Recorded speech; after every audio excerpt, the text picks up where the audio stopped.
For a skin scrape, you want to set up your supplies first. So take a microscope slide, put a drop of mineral oil on it.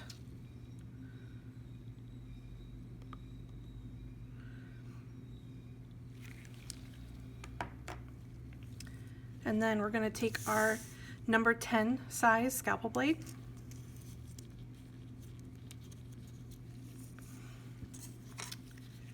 And we're going to dull it by using a tongue depressor. So you only have to do this a couple times. I usually do it like 3 or 4 times. Okay. Once that's been dulled, you want to take your scalpel blade and you want to dip it and coat the edge of the blade with some mineral oil. This is going to help your sample stick to the blade while you're scraping.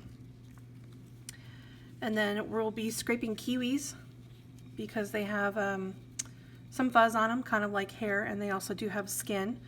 So for a real skin scrape, you would want to scrape down to bleeding tissue, which would be the dermis, so you would see some capillary oozing, some slight bleeding, which you won't see with a kiwi, but instead with the kiwi, you know you've scraped far enough if you start to see the green color of the fruit underneath the skin.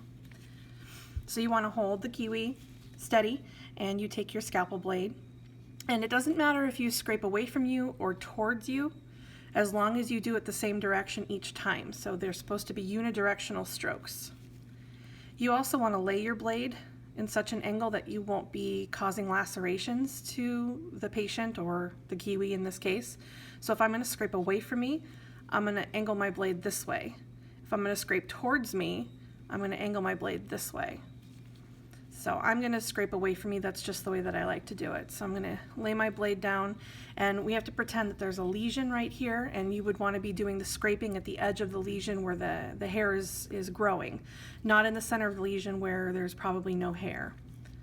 And you want to do several quick, broad, unidirectional strokes.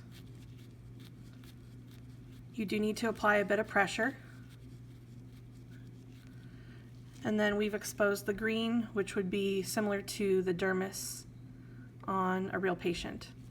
And so now my sample is stuck to the mineral oil on the blade.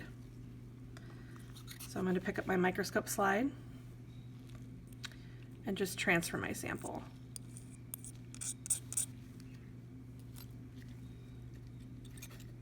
And then once you've done that, all you have to do now is put a cover slip on top.